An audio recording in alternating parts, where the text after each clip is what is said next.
What's up, everyone? We're back. We are back in action.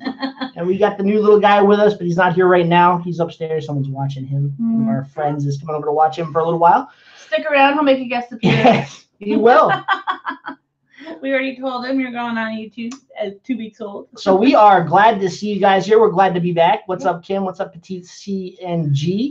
Norma Wheeler, Milko Nunez, Robin Russian, and Arlene. How you guys doing today? Hey, Kimberly. Hi, everybody. I see a lot of emojis and hearts and smiles, and it's my favorite thing to see. So we'll talk a little about the baby real quick. He's awesome. He's great. He's doing phenomenally well. Very healthy, very happy. Yep. Came out healthy. He was a little over 7 pounds, 7. 9 fingers, 10 toes, so we're good to go. Yes, that's a really good thing. See, he's awesome though. And we're adjusting. Yeah, we're doing pretty well though. We're back to full-time work schedule right now. We're handling the sharing of the baby duties and all that good stuff, and it's just a lot more splitting up than it used to be. We used to be able to be in our studios at the same time, taking pictures, but now it's like you say baby, I shoot photos, and vice versa. So it's just a little bit more. Luckily for us, he's a really good baby. He sleeps a lot. He doesn't cry too much. He cries when he needs something. I'll let you know, but he's really good. So he sleeps in the morning, so I get to go into the dining room while he's sleeping in his little mama-roo, take my pictures, get my listings done, and set out my drafts so that I can make them live at night. So it's really working out great. He's been on our schedule. Love the draft feature. That draft feature is a lifesaver. So anyway, with that being said, we're jumping right into transitioning to spring. That's where we're at right now. We've been to the retail stores, and they are bringing out all of their spring situations. And sometimes it's hard, so you get used to sourcing for sweaters and jackets and heavy stuff, and because it's February, we're in New England, so it's still cold. There's snow outside, so it's still cold, and we have to start thinking about it not being cold. So sometimes I guess unless some of you live in a little warmer weather and you guys are ready for it already, we're not. But we have to learn to transition our closets before the transition actually happens. So when people are looking to buy these things, you're already stocked. This stuff. Now's the time to start thinking about your sales. Start thinking about putting your winter stuff on clearance zones, and start don't go drastic right off the bat and drop everything to $10. But start gradually reducing those prices, because you want to see you get as much sold as possible before the spring fling hits and all that. So start thinking about your sales. Utilizing the offer to likers. Yep. Participate in closet clear out. Have your own closet clear out. I sometimes randomly I'll just drop my prices for a couple of days. Oh, remember you did that? You went boom, and then the next day it's like closet clear out's back again. You're like SOB. It happens, but it works. I did that on Black Friday, and I had Black Friday to Cyber Monday. My prices were just slashed, and I made a ton of sales. Obviously, it was Black Friday and Cyber Monday, so people were shopping anyway. But I've done it just recently when I was a little slow, and we had a closet clear out. So I just lowered everything during closet clear out, and I made a ton of sales. So it works. We had 2 closet clear outs right before we went into the hospital. They had one on a Thursday and on Sunday. We went into the hospital on Monday, and I posted on Instagram. I'm like, I'm lowering my prices to the lowest I have ever lowered them. And at that point, it was more quantity over quality. I didn't lose money. I didn't even come close to breaking even on some things. But hey, I got a lot of sales before giving birth to my son, And I obviously wanted more money for certain things, but they're out the door. They're gone. Yeah. I'm happy. Yay. I've been selling a lot of sandals. Not winter shoes. I sold 2 pairs of sandals 2 days in a row, and I'm like, okay. I've had a lot of people looking at capris, shorts. Think about it: festival season, spring break. I'm not thinking about spring break. I'm a mama here, I'm not thinking about spring break. But I will tell you that a lot of people that are shopping right now are thinking about how they are going to be doing what they're going to be doing on spring break, and festival season. So we have to stock up for this. If you plan on selling bathing suits, either wholesale or any other way, even thrifting, go get them now. Karen sells wholesale bathing suits every summer and spring, and she's already getting pre-orders for her wholesale bathing suits. So now's the time to start stocking up on that stuff. Just go out there and get it. Get the bathing suits, get the shorts, get the polos. Don't go crazy with it yet. Mix it in. Mix it in. Still get some winter items because it's still winter in 75% of the country right now for the next 2 months. Who knows how March and April are going to go? So especially in the Northeast, you never know. So if you have stale listings, you have listings that have been left over from last season, like last summer, last spring, last summer, you know, like that bathing suit that never sold or those shorts that never sold, relist, you know, get fresh eyes on them because now people are going to start searching for them. The people that are traveling, going on vacation, spring break, everything we've just mentioned. So relist them, get them to the very top of that search engine and get them in front of fresh eyes. You know, that listing that's been up for 6, 7, 8 months, it's buried, you know? So, you know, even though it's out of season, get fresh eyes on it. You know, relist what you already have and say, hey, awesome bathing suit, awesome pair of capris or, you know, cutoffs or whatever it is. And guys, we're here to take your questions too. So if you have any questions, anything's stumping, anything's going on, throw them in the chat. We will answer your questions as they come through. If you're new here, definitely click the subscribe button. And if you haven't done so already, give us a thumbs up and like this video. It really helps us out. And we appreciate all of that from you. Yeah, so hit that thumbs up button. And if you are new here, don't forget to click the first link in the description. Get on our email list. You'll be notified about what we're doing. We're also giving out a free 6-part Poshmark workshop on how we run a Poshmark business full-time out of our house. You get that for free. So if you haven't gotten on our email list yet, jump on that. First link in the description. You'll get that video workshop sent right to your emails once a day. I couldn't think of the word. He stopped and I was like, I've never heard it get so quiet before. First link in the description. Get you all that good stuff. We are Apple and Kelly. Thank you very much. They say I look good. I'm looking good. I'm so We're having a baby. I'm so overloaded with how to keep my reseller books. Do you guys have a video on that? Expenses, profits, blah, blah, blah, overload. We can make a video on that. Karen's actually pretty good with that situation. God, it's bright in here today. It didn't.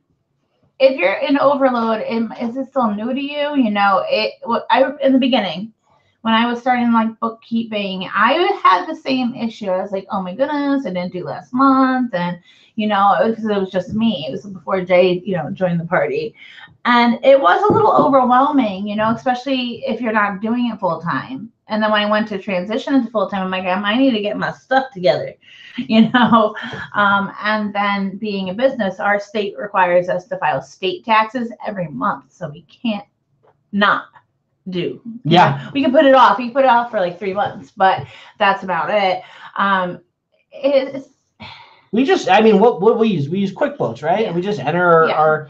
Whenever we spend something, we'll enter it into the QuickBooks software. You can scan your receipts, so it tracks all of your expenses. It tracks everything that you can also have it to track your sales. So you can plug your sales in, and it'll track your profits, and then it can track your profit and loss. It can track. But you do need to maintain all that. You got to maintain it, yeah. You know, when I first got to QuickBooks and I transitioned to QuickBooks, and it was like, you know, you can take your cell phone and literally go to a thrift store, get your receipt and go click, and it reads the date, it reads the total, and then it'll have like a verification. It's like, I read $193. You have to say, yep, that's correct, whatever, that's the correct date, and you verify it, and then it files it away. And I was every day. Yep. Now I do every month. I make my pile of receipts. I'm like, boop, boop, boop. Takes me like a couple minutes. You know, it's just getting into a flow. You know, what works for you and your time. Because we don't want you to go into overload. We don't want you to like, oh, my bookkeeping, you know. So, Fine Apple, what is the best platform to sell vintage on? You have to say Etsy all the way. Yes. Etsy. Yes. So if you do have vintage and you're not familiar with Etsy, get familiar with it. It's such a great place to sell vintage items. I would also suggest Depop.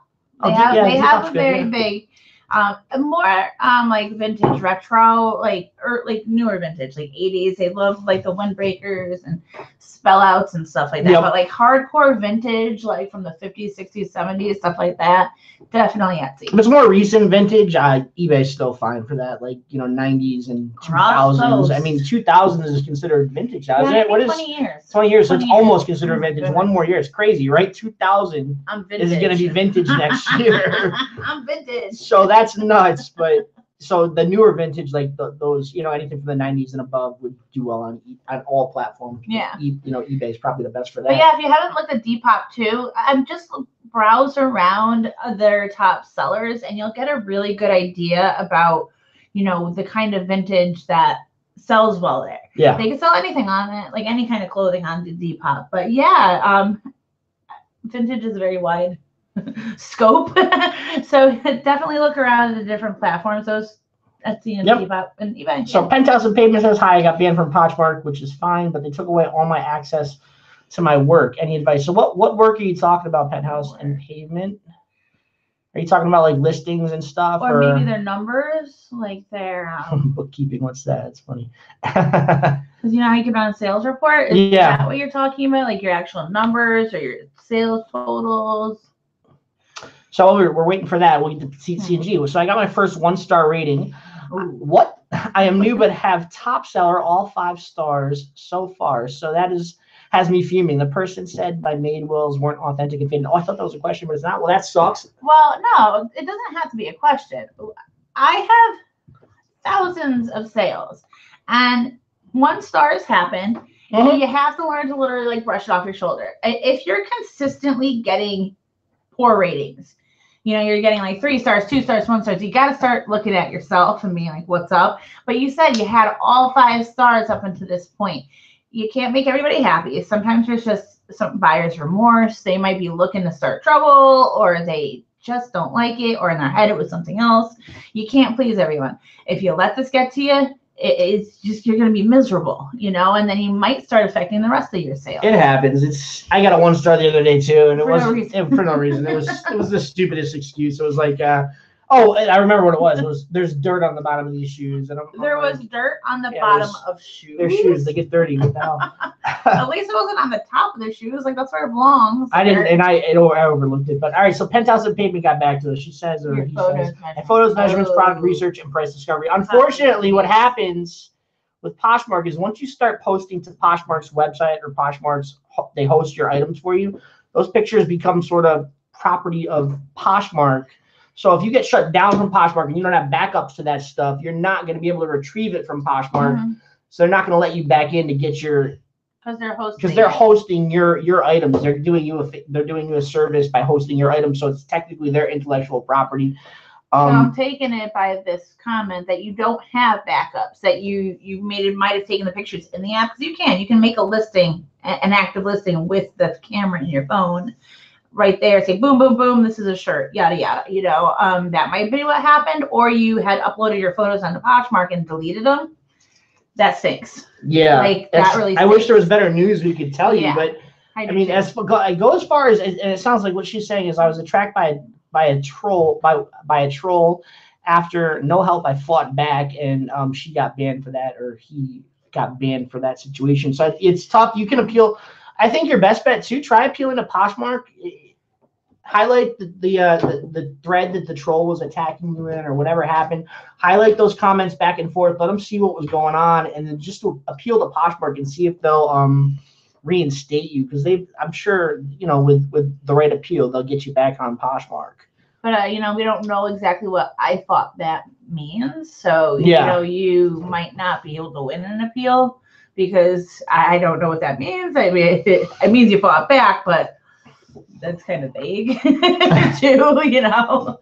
So yeah, stinks. So let's get back to topic for spring. So what else can we do to prepare for spring? Okay, so yes, I want to talk a little bit more about festival season. Yeah, that's where we're at. Yeah. Well, not quite there. Like mid-March to beginning of April. Yeah. So some of you are like, I like festival season. Maybe you wear clothes that go to festivals. Some of you are like, got this question mark over your head, like, what does that even mean? You know, if you don't know what it means, they have huge concerts, huge festivals.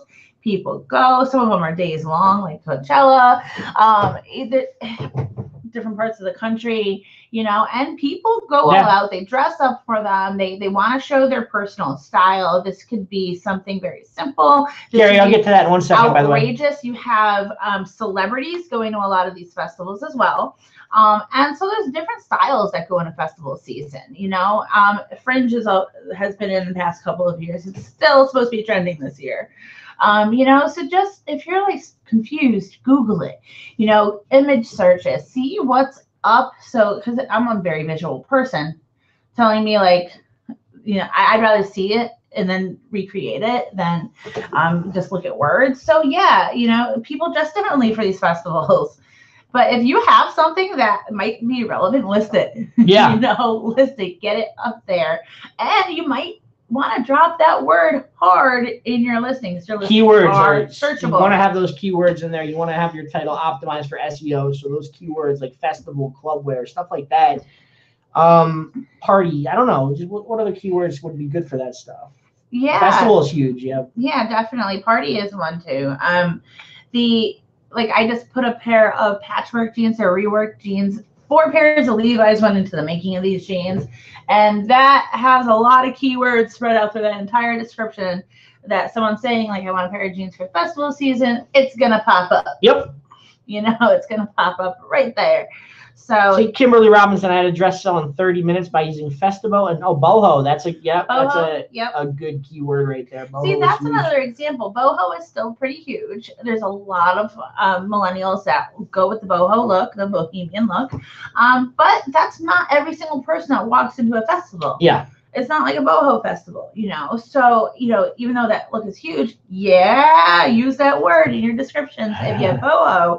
But if you have other looks too, even like party kids, like raver kids and stuff like that, tag it. I just sold some trip pants, TRIPP, like from like the 90s. I was like, yeah, this person's cool. I like this person. I don't know her, but I like this person. So Gary, to answer your question real quick, and sorry it took a little while to get to it. You asked if our men's clothing sales are satisfactory.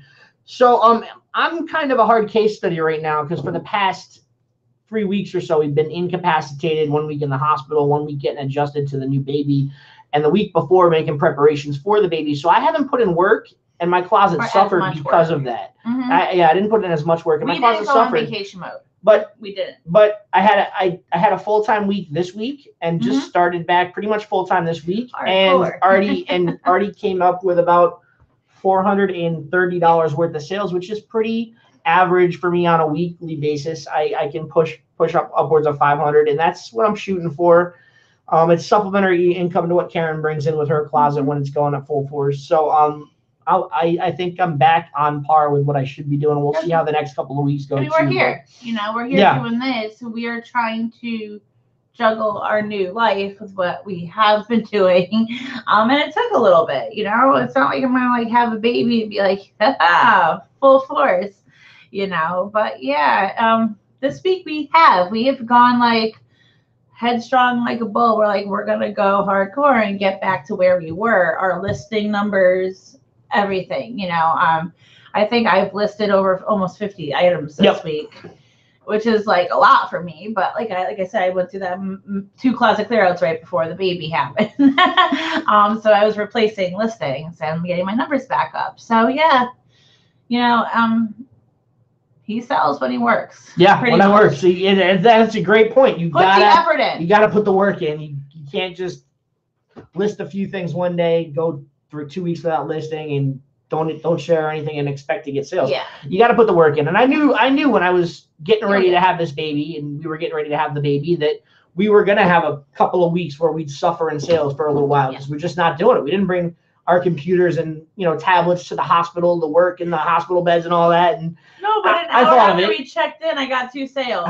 I thought about it, but I was like, no, we're gonna spend this time with the baby. We're gonna get used to the new baby. We're gonna take the week off and just do it right. Sometimes you have to. Yeah. Life happens, and you can make all the best laid plans, but Nikki you gotta Fisk let it happen. asks if there will be any phone number in the future. I cannot see a reason for them not to have a phone number. There's no news they're gonna have a 800 number, but everyone has 800 numbers right now. Poshmark is still a little in their infancy. They're only 6 years old right now, 7 years old. So they're still in their infancy right now. They're still trying to catch up. They're still trying to hire the right manpower and get staffed adequately to service an 800 number or something like that. But they will have one in the future. There's no doubt in my mind. I mean, we're going to Canada. We're going worldwide. So they're going to have to. They need more man support than automated email. Please expect a response in two days or so. Everyone's got that email, that autoresponder. So they need more than that since they are going as big as they're going. Canada's right around the corner. It's happening. It's happening. Emojis.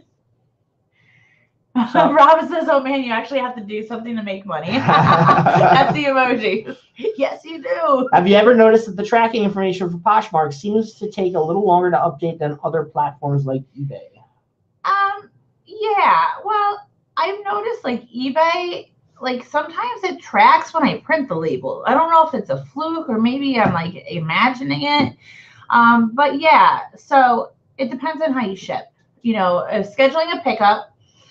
If they don't scan your items right on the porch and they just put them in the truck and then they scan them when they get there, it's going to take however long it takes them to get to the post office and scan it to even have the tracking update. If you bring them to the post office and you hand the packages to your carrier and they scan them and they give you a receipt, it's going to update very quickly because you literally saw them scan it in. Sometimes when I have really expensive stuff going out, I don't schedule pickups. If I have like a $20 package here, there, we go to the post office just as much as we schedule pickups, even with our volume, because sometimes I'm like, I want this tracking. I want this proof that like I've sent it out because it's like $100 sale. Like I want them to know it's on the way. So I don't bother unless it doesn't track. That's when you really have to start worrying. Like it's been 3 days. Why is it not tracking? So the draft feature, Amy, is just a little feature they have where you can update and create a listing and then save it as a draft on Poshmark so that you can make it go live later. Anything if you have the feature, you do this by doing a draft like a listing like you usually would, and then hitting the cancel button on the listing screen, and then your little pop-up menu will show you two options. It's either going to say discard changes or it's going to say save the draft. If you click save the draft, it's going to save it to drafts. And then when you go to make a new listing, again, you'll notice in the top above where the picture square is, there's going to be a little draft icon. You just click on that, and that's where all your drafts are. Yeah. So if you have it's a great feature. I love it. I use it all the time. It's awesome. We use it differently. Makes it a lot easier. Yeah. I learned that. I was like, I thought you made drafts. He's like, well, I uploaded my photos. I do like a skeleton. I do everything but my description, and then when I'm getting ready to go live, I'll type out my descriptions and just go live with the listings. It kind of breaks up my work during the day. So I do a little work at night and a little work during the day, and then I do photos, the entire listing, price, everything.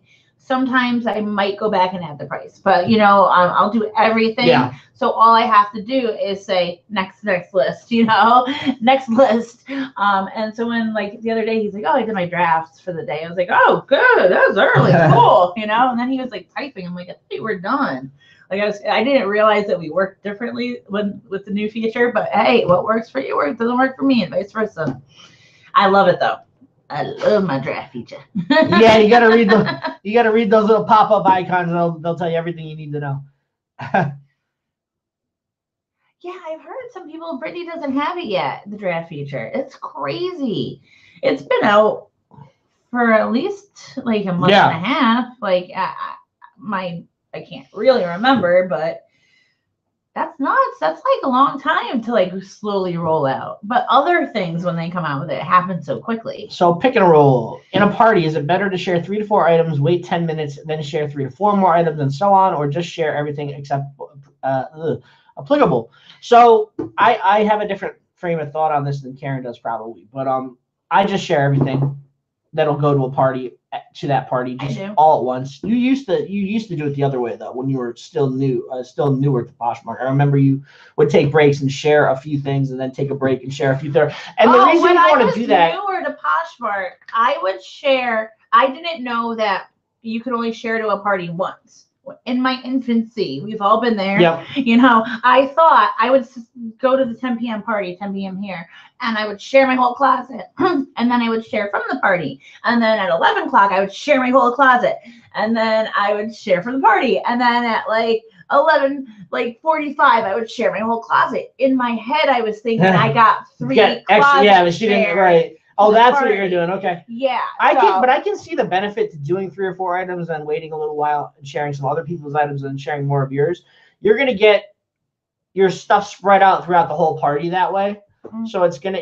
So no matter what spot in the party someone's at, they're gonna be able to see something of yours, or there's gonna be a good chance they'll be able to see something of yours because when you share it, timestamps that item and it goes throughout the whole party. I just go for it all at once. Share it all. Because I figure people are gonna scroll through the party like I do anyway. When I'm sharing stuff, I scroll through the party. I see stuff. If I see something I like, I'm gonna make an offer on it if I want to. So that's. And we I share scroll. bottom to top Yeah. to keep our closets in order. Some people don't care about their order and they'll just share whatever, If you feel like grouping it out like that, just make sure that you know where you left off and you don't extra back out of your closet and like mess up the order if you care about that thing. Because I could see like one false back out and you do it twice and you back out your whole closet, like, and everything's messed up. Like that would tick me off. like when you back out of your closet and it's only half shared. Yeah. Oh, so Robin says, cry. when you share quickly, does it go to different feeds? Because I don't ever see but 1 or 2 of my listings show up. It's just, especially with the PM party, especially. So many people are You sharing have so many things. People sharing simultaneously listings. So, let's say there's 5 seconds in between your manual share item, or maybe even 4 seconds, whatever. A couple seconds in between you sharing each individual item from your closet. In those couple of seconds, imagine all the other active Poshmark users, the ones that are actually actively sharing from their closet at the time. They just shared X amount of listings, 1 or 2 listings. So that's why sometimes, if you shared your whole closet and you went right back into the party and you're looking for your own stuff, you're not going to find your whole closet unless you like scroll till the day is done. I've come across some of my stuff before, though. No, I come across my own stuff from time to time. I prefer to share from the designer aspect of the PM party. You get a lot less because people will share signs, like the buy one get one free or the 5 for 25 sale into the general feed. But with the designer, you get a lot less like stuff like that, or you get a lot less junk that is prohibited in the designer feed. So I share from the designer feed, so I do see some of my jeans show up here and there. But yeah, do as you want. Just try not to mess up your closet if that's your thing. So Nikki Fisk, you can only share your items to a party once. Every other time you share, I don't know what I'm trying to do tonight.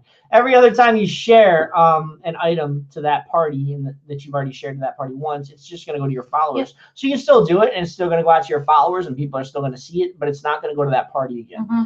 It only goes once to that party and stays there.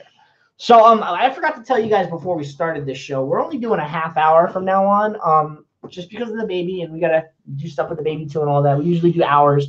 We're going to cap it at a half hour for these shows, but we are going to try and do 2 shows a week if we can. Not quite yet. We're going to wait a little longer on that, but we're going to try and do a Monday show and a Friday show. And our Friday shows are going to be both of us. Our Monday shows will be either me or Karen solo. And we're trying to figure it out. Yeah, so we're going to have plenty of content for you guys. We're going to start making new videos as well. Recorded videos we're going to put on the channel in the coming weeks as well. So stay tuned for that. If you guys have any more questions, Karen will take your questions real quick. I'm gonna go grab the baby so you guys can see them. Wise Finds 89. Yeah, go on. It says, I like to share in breaks too because it leaves different places in my closet for others to share back what everyone isn't sharing. The last bit I've shared only. That's true. So let's say you have 300 items in your closet, right? And you shared 50 of them, the bottom 50 of them. Now, those bottom 50, those bottom 100 out of 300, they don't get much traction when it concerns someone opening up your closet and sharing. People usually only go down like a couple rows, maybe a handful of rows. They don't go all the way to the end.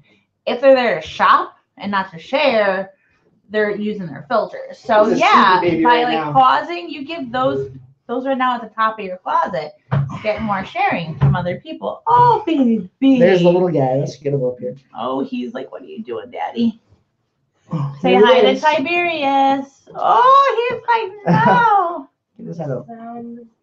He's sleepy. Yo, he is mad that you woke him up. Daddy, what have you done? What have you done, Daddy? He's a sleepy little guy. Oh, hi, baby. You got your baby fix. Hi, you gonna start whining now? Yeah, you woke him up. You wanna say bye to everyone? Here, move a little bit this way. It gets more in. There we he go. goes. Don't you make that ugly face, but it can never be ugly. This is little Tiberius. Yeah. He's awesome. The Thai guy. And we got to go give him a bath. So thank you so much for hanging out with with us tonight, guys. Oh, you get a lot of emojis. Yeah. You don't know what that is. We will we will see you guys next Friday. Definitely. I might come on Monday. Who knows? So keep your eyes tuned to your feed. If you haven't done so already and you're new here, definitely click the first link in the description and get on our email list. You'll get a free five-part Poshmark workshop sent right to your email. So check that out. It's pretty awesome. And definitely subscribe to our channel. We do these videos all the time. We'll be back on Friday. You guys have a great night. Bye. And good weekend, guys. Bye, guys. Bye.